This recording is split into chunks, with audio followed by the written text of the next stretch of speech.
What's going on, engineering fan? Welcome to another episode of Elevated. I'm your host, the Elevated Engineer. Okay, so now we got that out the way. Been gone for a couple weeks. I gotta be honest, I have not been consistent enough. But lo and behold, the Elevated Engineer has made his return. Honestly, I just been so busy. I want to get to the point where I'm doing a few episodes a week and my tutorials, but I'm just not there yet. I gotta be completely honest. I got way too much going on. So let's go ahead and get right into it. So let's go ahead and discuss the obvious in the Negro sphere. Alpo Martinez. Ladies and gentlemen, we got him. I mean, hey, say what you will. Look, I'm going to come at this in a little bit of a different way than what I've seen so far. Most people I've seen are fairly ambivalent, but I feel like most people aren't that surprised. I mean, the guy was kind of walking around like he wasn't Alpo Martinez. And I gotta be honest, this guy was not a good guy. And I don't even know how you can walk around like that. But before I get too far into it, let's go ahead and go according to the New York Post. Get that. Where's the actual video? Okay, yeah, there it is. Okay, so let's go.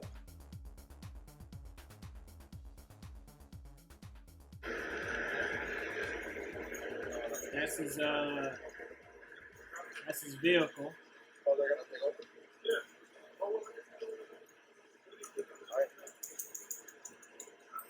Mm-hmm.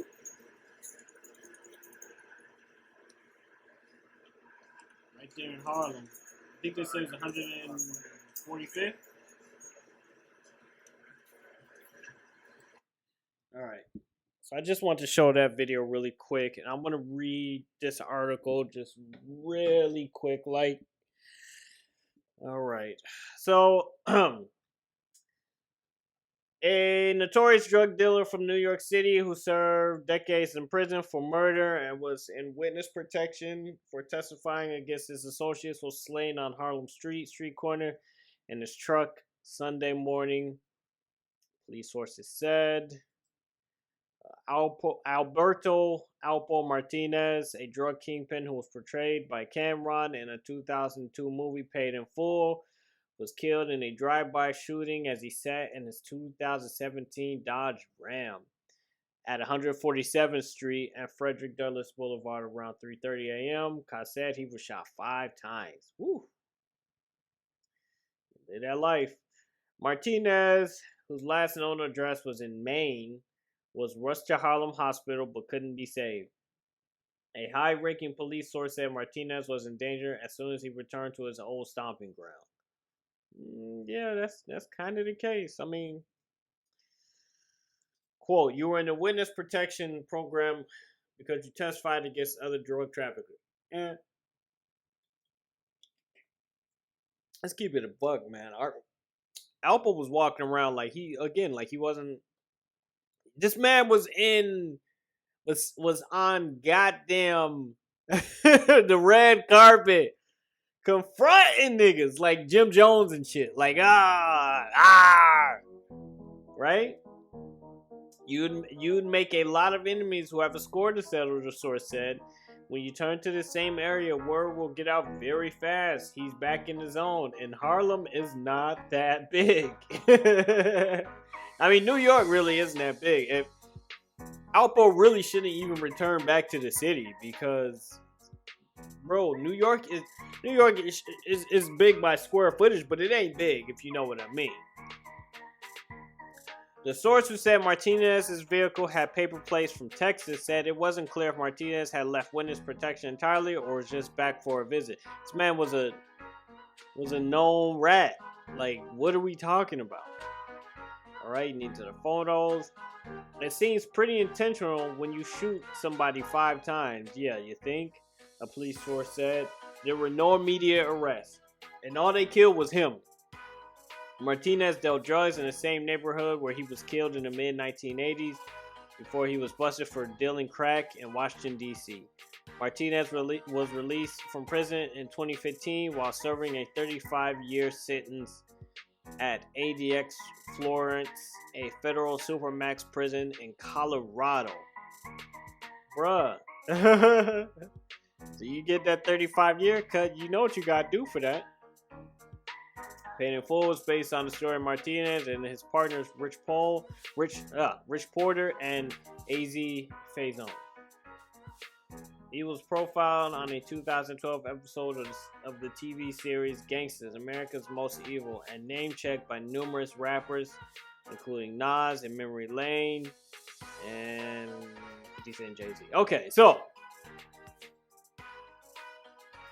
I think that this is a very, very valuable lesson.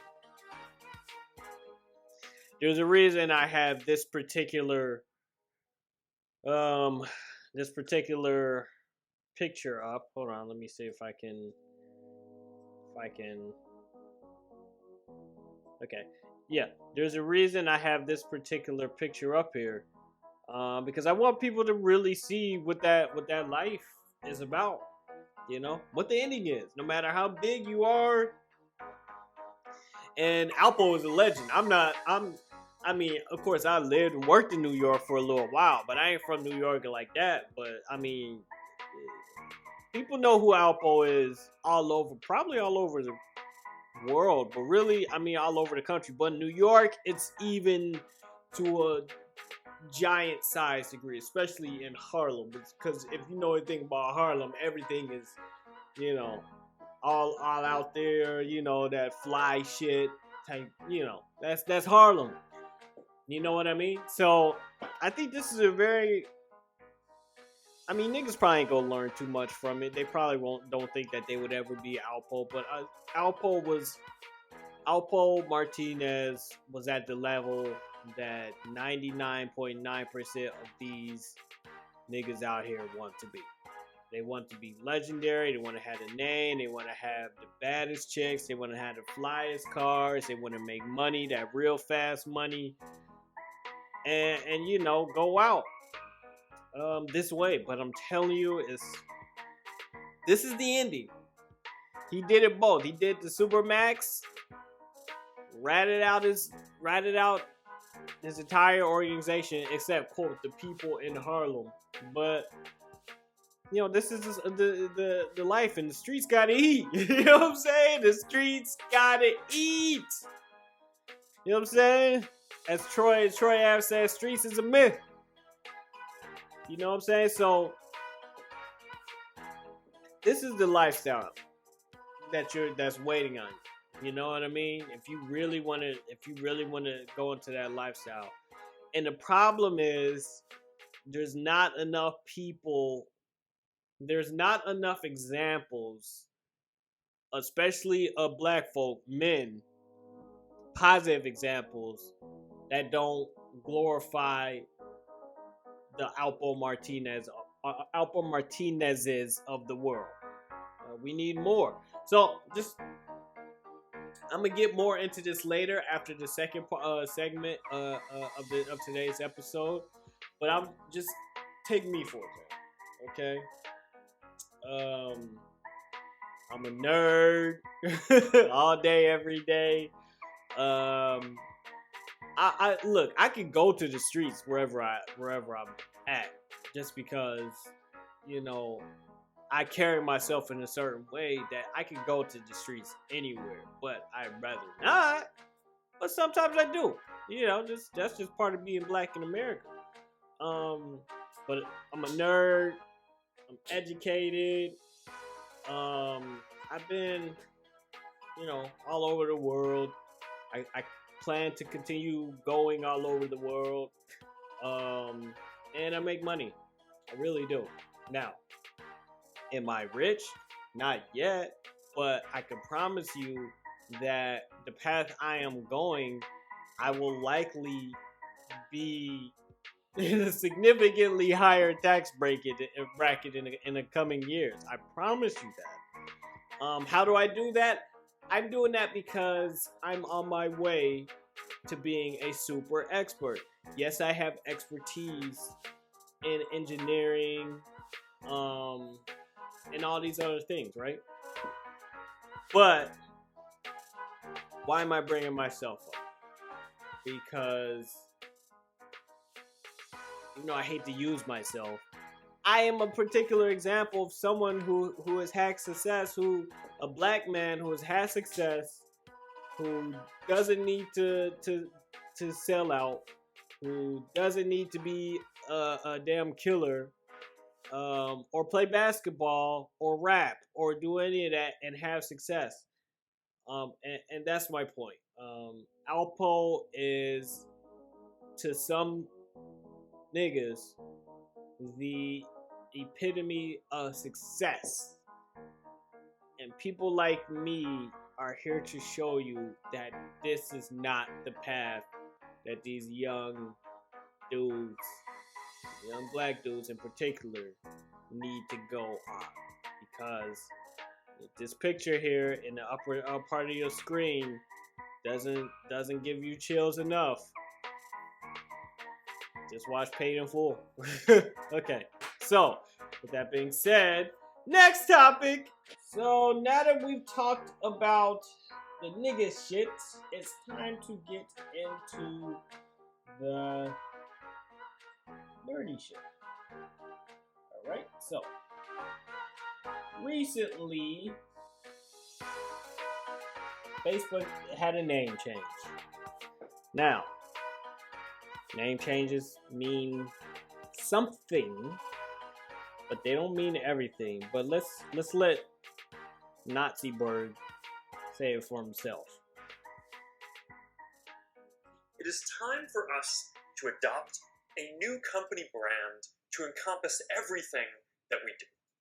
To reflect who we are and what we hope to build, I am proud to announce that starting today, our company is now Meta. Our mission remains the same. It's still about bringing people together.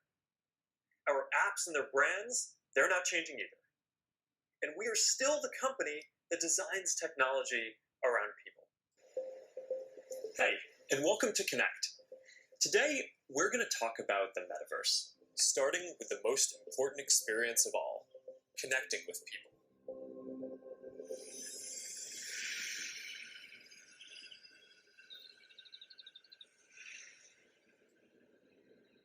Imagine you put on your glasses or headset and you're instantly in your home space. It has parts of your physical home recreated virtually, it has things that are only possible virtually, and it has an incredibly inspiring view of whatever you find most beautiful. Hey, are you coming? Yeah, just gotta find something to wear.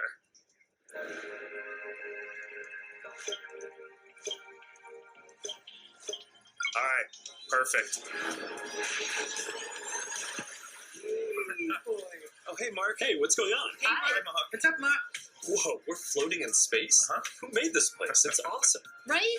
It's from the creator I met in LA. This place is amazing. Boz, is that you? Of course it's me. You know I had to be the robot, man. I thought I was supposed to be the robot. Whoa. Oh, Mark, you and your jokes. Fuck out of here. I knew you were bluffing. Hey, wait.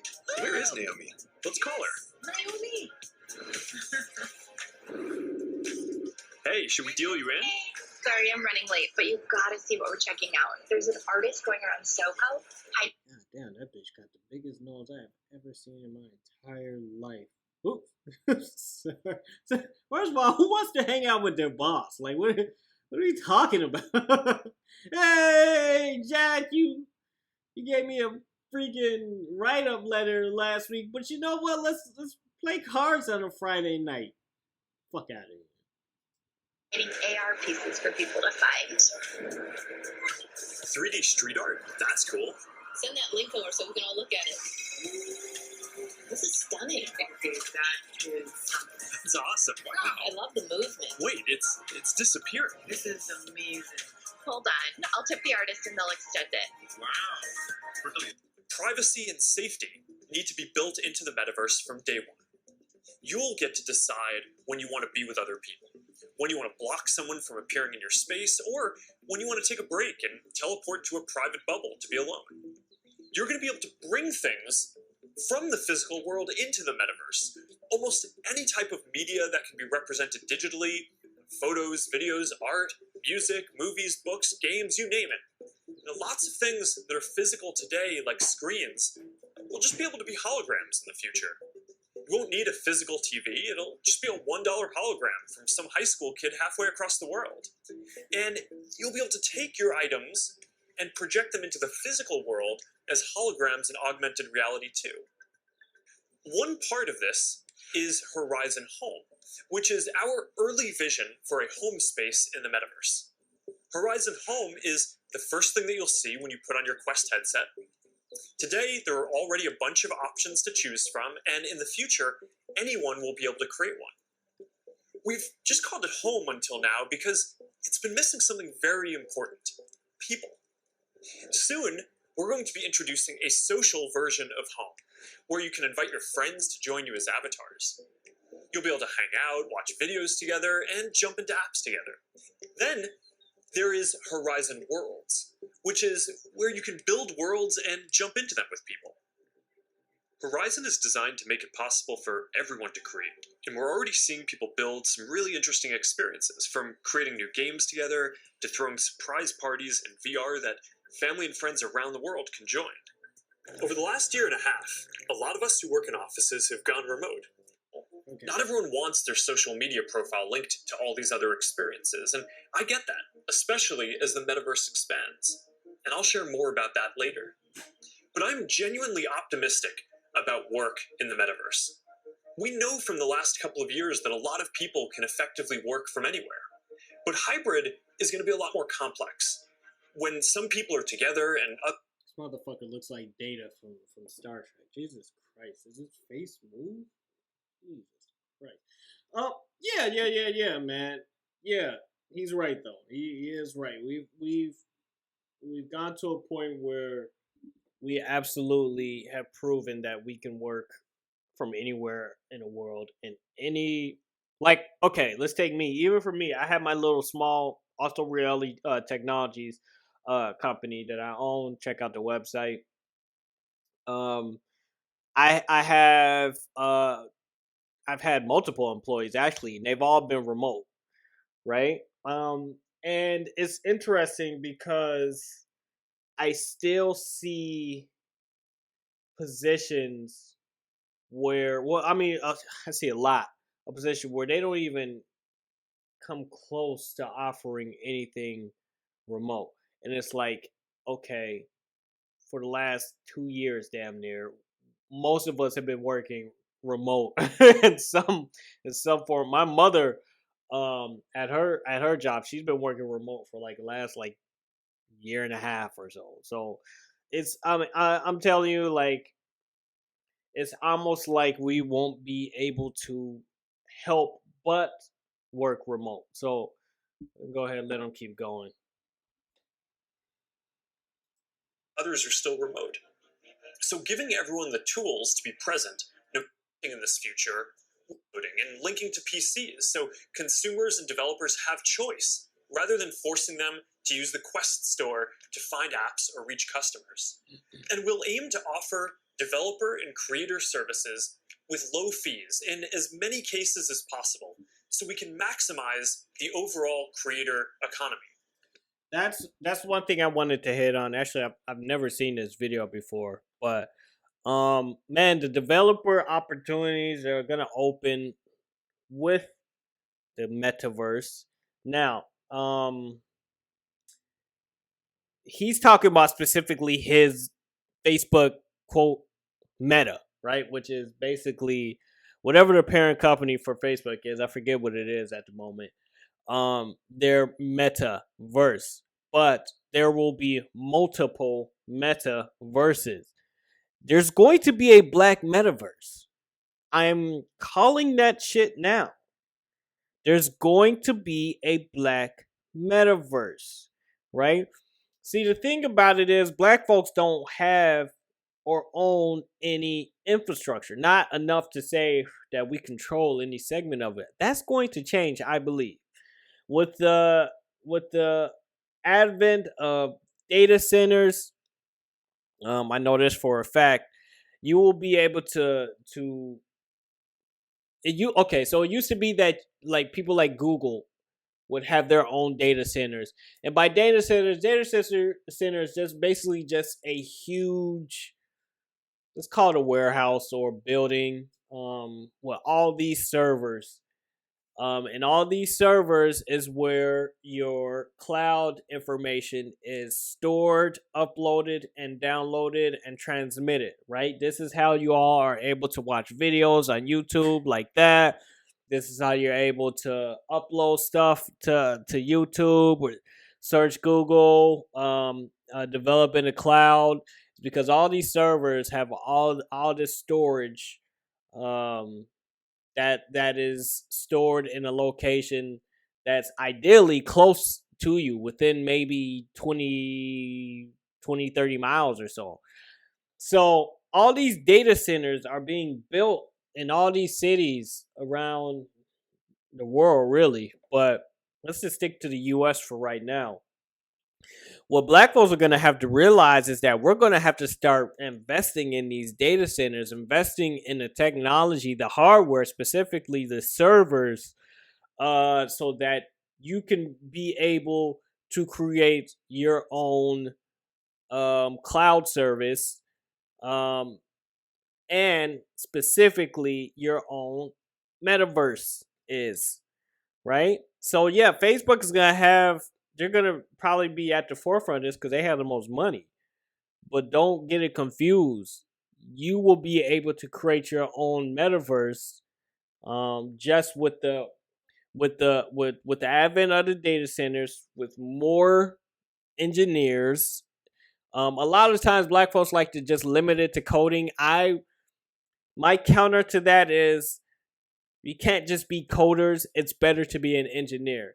What do I mean? I'm an engineer, but I do coding. Coding is part of what I do, but it's not everything I do. The best way to think about it is, a basketball player, an NBA basketball player is a basketball player. An NBA basketball player, you wouldn't call, let's say, LeBron a dunker. You wouldn't call Steph a shooter. No, you say he's the best shooter, but he's a basketball player, which means shooting and dunking is just one of the tools in their arsenal. So yes, we need coders, but we also need people who are going to understand the networking, the cybersecurity aspect, the development, which is what, when I say developing, that's what most people are thinking of when they say coding, right? No problem. We need people to focus on the front end and the back ends, the user experience, UX design, all of these things. The IT. We need people to be on the help desk. You know what I mean? We need people, black folk in particular, to be researchers, to be able to research upcoming technologies that aren't even on the market yet, so that those technologies, i.e. quantum computing, or I should say e.g. quantum computing, we need researchers to be able to research that, make it practical, give it to the engineers. Engineers make it practical and make it real world. These are the things we're going to be needing. This next decade is going to be so clutch. Okay? We have to get on these technologies. We're going to be left in the dust. And frankly, America does not need black people really anymore, except to be in prison. We have to be on these technologies. So that way America can't do without us like they ain't been able to do without us for 500 years. So get ready. Start studying. All right? So let's keep this video going. While recognizing that to keep investing in this future, we'll need to keep some fees higher for some period to make sure that we don't lose too much money on this program and empower developers to build mixed reality experiences on Quest 2. You want to tell us more about the Presence platform? Yeah, we've said before that realistic presence is the key to feeling connected in the metaverse.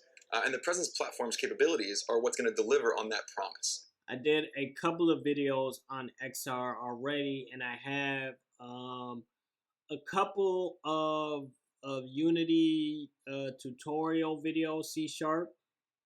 XR, when he says XR, he means extended reality, okay? That's basically the bridge between augmented reality, which is semi-immersed, and you can also put mixed reality. So mixed reality and extended reality are essentially, the same thing. You have augmented reality, which is semi-immersive.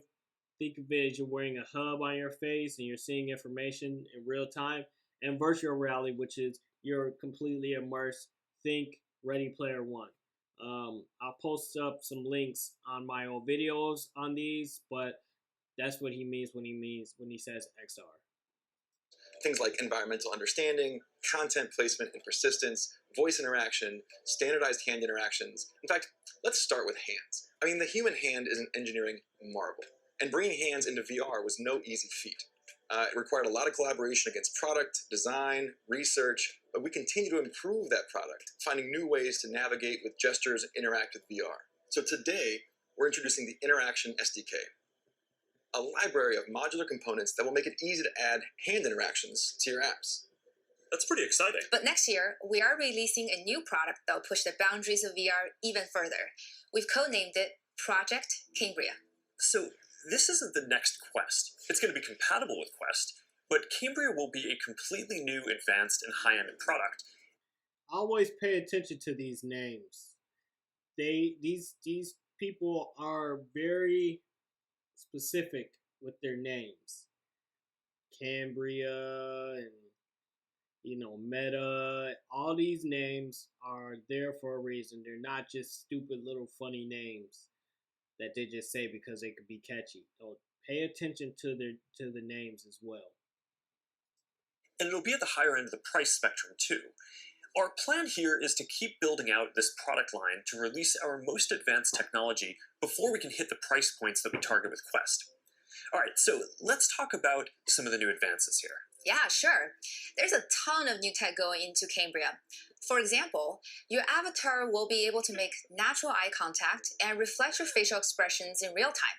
This way, people you're interacting with will have a real sense of how you're actually feeling. It does mean building more sensors into a form factor that's comfortable to wear for a while. And because we want VR to be for everyone, we also have to make sure avatars represent a diverse set of human facial features and skin tones, as well as paying attention to things like glasses and beards that might get in the way of some of the sensors.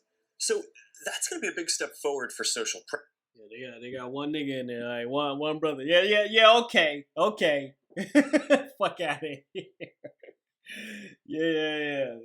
Considering last time I checked, Silicon Valley was hiring less than 2% black people, particularly black Americans is even lower. Yeah, okay, sure you will. See why we need to have this? Yeah, okay. presence, and I'm really glad that we're focused on making it inclusive from the start. Now, what about unlocking more mixed reality experiences? I mean, imagine working at your virtual desk with multiple screens while seeing your real desk so clearly that you can pick up a pen and write notes without taking your headset off. Or, you're doing a workout with a virtual instructor in your living room. It's going to be so cool. We're already seeing the potentials of these kinds of experiences today as people are building for our pass-through API. But with Cambria, we'll be taking this to the next level with high-resolution, colored, mixed reality pass-through. We essentially combine an array of sensors with reconstruction algorithms to represent your physical world in the headset with a sense of depth and perspective. But the ultimate goal here is true augmented reality glasses, and we've been working on that too. And today, I want to show you an experience that we've been working on for Project Nazare, which is the codename for our first full augmented reality glasses. Here, you'll see you're chatting with friends on WhatsApp and planning a game night. You can select a game, and then, as you walk over to your kitchen, you can easily just put your game onto the table and you're off. And that's the kind of experience that augmented reality will unlock. There's a lot of technical work to get this form factor and experience right. We have to fit hologram displays, projectors, batteries, radios, custom silicon chips, cameras, speakers, sensors to map the world around you, and more into glasses that are about 5 millimeters thick. So we still have a ways to go with Nazare, but we are making good progress. Okay. Now, give me a second while I bring us back. Yada yada. Yada yada yada. Alright, so what does this really mean? First of all, this is gonna be a lot of opportunities to make money. Opportunities we've never had before. It's not just the metaverse that Facebook is creating, as I said before. It's all of it. All the cloud, all the XR, VR, AR, MR, new reality, the hardware, the lasers, the cybersecurity, the development, all of it, even the blockchain. What do I mean by the blockchain? Everyone's going so crazy over crypto. I'm gonna get this out the way. I'm not a big fan of crypto, to be honest, because listen, I'm not gonna invest really in anything that's not backed by the government, which is essentially backed by the United States of America. I hope you niggas make a lot of money from it, but I'm not really gonna do it. But in terms of the cryptocurrency, what you all should be looking at is not the cryptocurrency itself, but it's the blockchain technology, the encryption methodology, and science behind encryption methods. That is going to be very important, especially for data in transmission, which as we use more data, as we use more cloud-based services and all this stuff, things are going to need to be encrypted as best as possible, especially with quantum computing coming around the corner. So, this means a lot of money. This means a lot of money. A lot of new jobs as well. See, a lot of you niggas is afraid of this shit. You're afraid of the meta. They're trying to control the mind. Yeah, of course they are. But that don't mean you gotta be dumb and fall for the shit. You should be ahead of the curve. You should be ahead of Zuckerberg. You should be already planning for this type of stuff. This is why, there's people like me. There's people like Kevin Epps over at Digital Brilliance Hour, man. And there's a lot of others. There's a lot of people with the background trying to steer you all into the direction. I don't need you to be addicted to technology, which most of you probably are, whether you admit it or not. I don't need you to be addicted to technology and also not understand how anything works, okay? You people are addicted to your phones, you're addicted to social media, and I can ask almost 99% of you, I guarantee, well, how does your phone work? And you're going to look at me like I got 3 heads, okay? That's why we need to be on this shit, okay? We need to be in the mix. We need to be, if we're building this metaverse that's going to be expanding with the amount of, because we're just going to keep using more and more data. We're not we're not going to stop using data. Like we're going to be using an exponentially progressively growing amount of data from year to year to year to year. Okay, for the foreseeable future. It's just the way it's gonna be. So we're going to need data scientists as well, data engineers. But we need to be investing in this stuff. We need to be investing in the technology. We need to be investing in the skill sets you're going to need for the coming decades, because we're going to be left behind as a people. 100%. We are going to be dependent on the dominant society for everything. And here's the thing, we don't have to. This is okay. Whether we get reparations or not, I'm gonna push for us to get reparations all day, every day, for ad infinitum until I check out of here, right? But until we get those, we need to be on our skill set. We need to be where we were post Emancipation Proclamation, i.e. the Reconstruction era. Black people were some of the most, some Black Americans post Civil War during Reconstruction were some of the most advanced people, progressively minded in terms of like finance, getting our money right. We had politicians. We just didn't have the protection for the government like everyone else. But we had our shit together. We had our banks. We had teachers. We had hospitals. We had scientists. We were such a highly skilled group. Because remember, a lot of America's inventions were invented by slaves, but it was illegal for slaves to have patents, to own patents. We need to be in that mindset.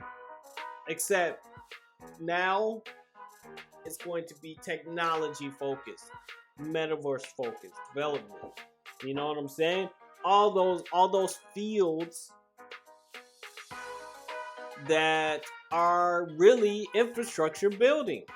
Okay? So, tying everything together, why am I discussing Alpo with this Facebook meta shit? Well, this is the future for the street niggas. This is the future. All right? Focusing on being that nigga, focusing on always having to be the guy who's always out there, the big star, the big, you know, all this stuff. That's not it. It's not the future. Billionaires, I can promise you, spend a significant portion of their life not focused on women. They are not focused on partying. They are not focused on being the flyest, jiggiest nigga, you know what I'm saying? If ever. They are not focused on the best car, okay? They're not focused on fast money. They're focused on the big picture, okay? They are focused on 10, 20, 30, 40, 50, 100, 200 years down the road, okay? You think I'm lying? Look at the standard, I forget what it's called, its name for it, but it's the standard Japanese business plan. They have a 200-year business plan. You niggas ain't even got a 3-month business plan. You know what I'm saying? Okay? Paternalism. That means your kids, grandkids, all the way down. That's what Mark Zuckerberg is focused on. I'm not a big fan of Zuckerberg, but don't get it twisted. He's not a dumb guy either. Okay? So, that's what black folk, in particular black Americans, this is what you all should be focusing on. Okay? you can make very good money going into engineering or all these IT fields or coding or what have you with relatively less education than someone who's a medical doctor or a lawyer, and you will make far more money. Far more. You can make, with a bachelor's degree, a little bit of experience, you will be making as much money as a goddamn a lawyer who's been practicing for like a few years. It takes 4 years to go to get your bachelor's. It takes another 4 years to get your law degree. Okay, it takes to pass a bar however long, and then you still not making money. Okay, MD, 4 years of regular school, 4 years of medical school. Then you gotta practice, be a resident for another 4 years, and then hopefully you racked up so much student loan debt. Hopefully you haven't, but more likely you have. Then you'll be able to be a resident for the next 4 or 5 years, and then after that you'll be a doctor for the next 10 years or whatever, and hopefully, you know, by then you're kind of making good money. Hopefully. So I'm telling you. And the thing about engineering, coding, all this stuff is a degree is probably the best way, but it's not the only way. You can go and start from the bottom, start doing help desk with just a couple of certifications and work your way up from there. Keep getting certified, keep getting experience, and you could be making 6 figures. And probably if you started at let's say 18, you'd be making 6 figures by the time you were like 26. You know what I mean? What are we talking about? So probably more than that, really. It depends on where you go, because you might do the help desk thing and then go straight into a development field and then start making 6 figures by the time you're like 23. So this is why it's important. Alpo, drug dealers, entertainment, sports, that's not the future. Nothing against, well, drug dealer in the streets. You can get that shit all the way out of here. But entertainment, sports, rappers, all that, that's not it. Okay? That's not it. And look at me. Like I said, I have my money right. I live a fairly decent life. I smash baddies. Okay? Might not be able to keep them, but I definitely smash baddies. Okay? Baddies. Okay? So, that's gonna be it for today's episode of Elevated. Okay, I hope y'all learned something. Oh, like, share, subscribe, leave a comment. I really appreciate it. I'm going to put in work to start adding in more consistent episodes at the end of this semester. Because, right? So, I appreciate it. Drop a like. That's it, engineering fam. Peace.